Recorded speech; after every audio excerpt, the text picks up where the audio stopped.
Bismillahirrahmanirrahim. Assalamualaikum warahmatullahi wabarakatuh. Perkenalkan, nama saya Anjun. Saya dari kelompok 3 selaku moderator. Alhamdulillah, puji syukur kehadirat Allah Subhanahu wa Ta'ala, karena limpahan taufik dan hidayahnya kita masih diberi kesempatan dan kesehatan.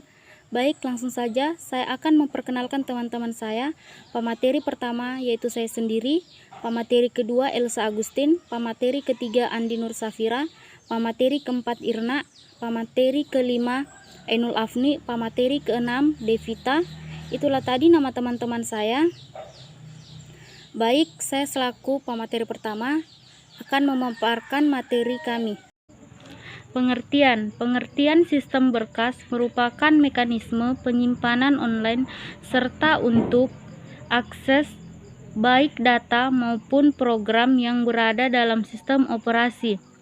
Terdapat dua bagian penting dalam sistem berkas, yaitu yang pertama kumpulan berkas, yang kedua struktur direktori. Konsep dasar sistem operasi mengabstraksi properti fisik dan media penyimpanannya dan mendefinisikan unit penyimpanan logis, yaitu berkas. Berkas adalah sekumpulan informasi terkait yang diberi nama dan direkam pada penyimpanan sekunder. Biasanya berkas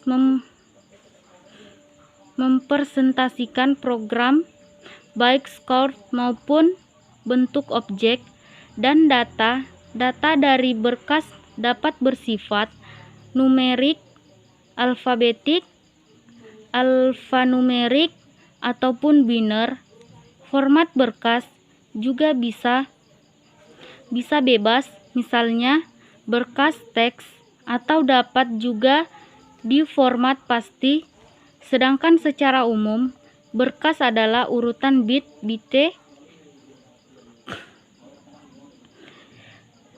barisan atau catatan yang didefinisikan oleh pembuat berkas dan pengguna.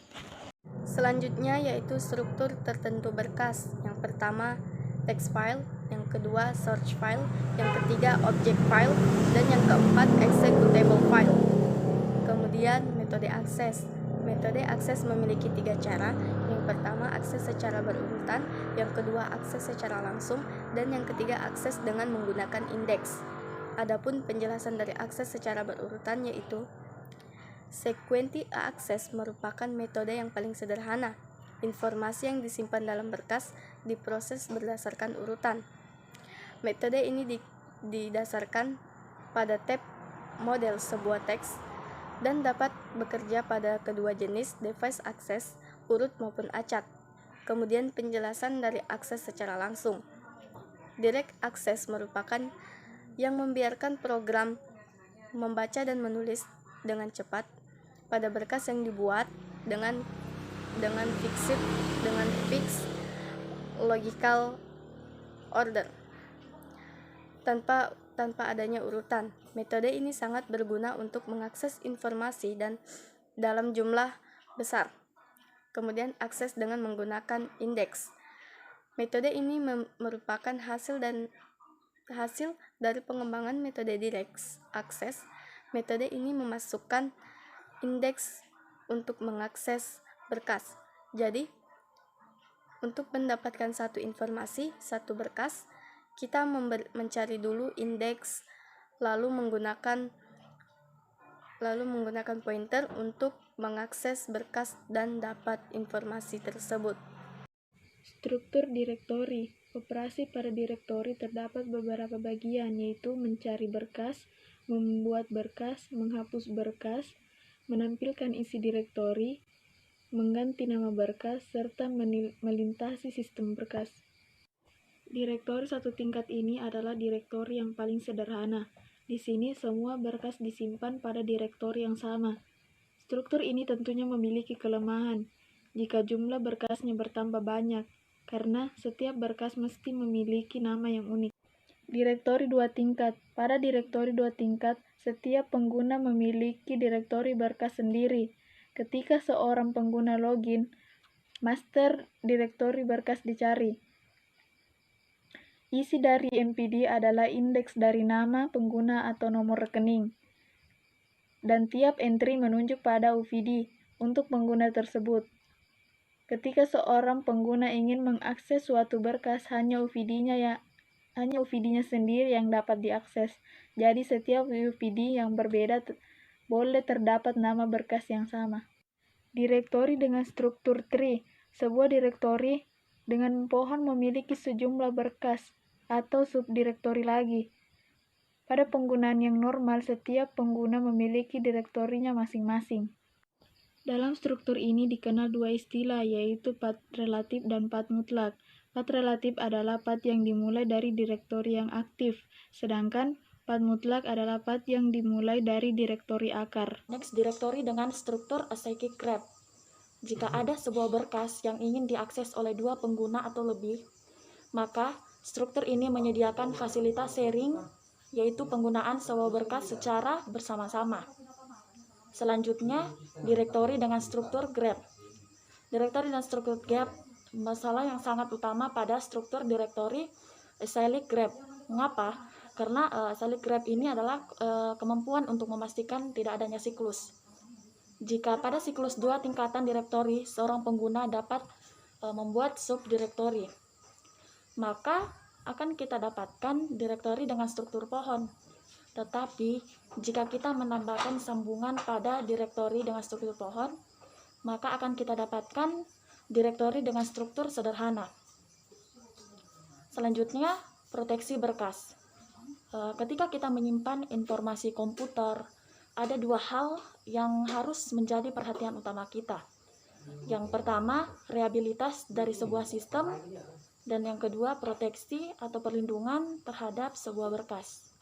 Baik, saya akan melanjutkan materi dari teman-teman saya, yaitu struktur sistem berkas, yaitu disk menyediakan sebagian besar tempat penyimpanan di mana sistem berkas dikelola. Untuk meningkatkan efisiensi I/O, pengiriman data antara memori dan disk dilakukan dalam setiap blok. Disk memiliki dua karakteristik penting yang menjadikan disk sebagai media yang tepat untuk menyimpan berbagai macam berkas, yaitu yang pertama, disk tersebut dapat ditulis ulang di disk tersebut. Hal ini memungkinkan untuk membaca, memodifikasi, dan menulis di disk tersebut. Yang kedua, dapat diakses langsung ke setiap blok di disk. Hal ini memudahkan untuk mengakses setiap berkas, baik secara berurut maupun tidak berurut, dan berpindah dari satu berkas ke berkas lain dengan hanya mengangkat head disk dan menunggu disk berputar. Metode alokasi berkas. Ada 3 metode utama menurut buku A Plate of Pricing System Concept First Edition oleh Avi Silberkas, Peter Gelfand, and Greg Gagne untuk mengalokasikan ruang disk yang digunakan secara luas, yaitu yang pertama ada alokasi secara berdampingan. Metode ini menempatkan setiap berkas pada satu himpunan blok yang berurut di dalam disk. Contoh dari sistem operasi yang menggunakan Contiguous Allocation adalah IBM, VM, atau CMS karena pendekatan ini menghasilkan performa yang baik. Yang kedua, ada alokasi secara berangkai.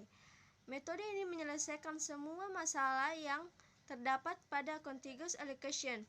Dengan metode ini, setiap berkas merupakan linked list dari blok-blok disk di mana blok-blok disk dapat tersebar di dalam disk.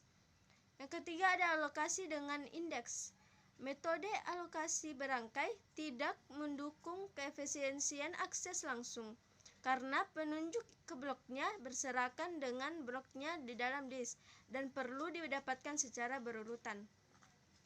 Metode alokasi dengan indeks menyelesaikan masalah ini dengan mengumpulkan semua penunjuk menjadi dalam satu lokasi yang dinamakan blok indeks.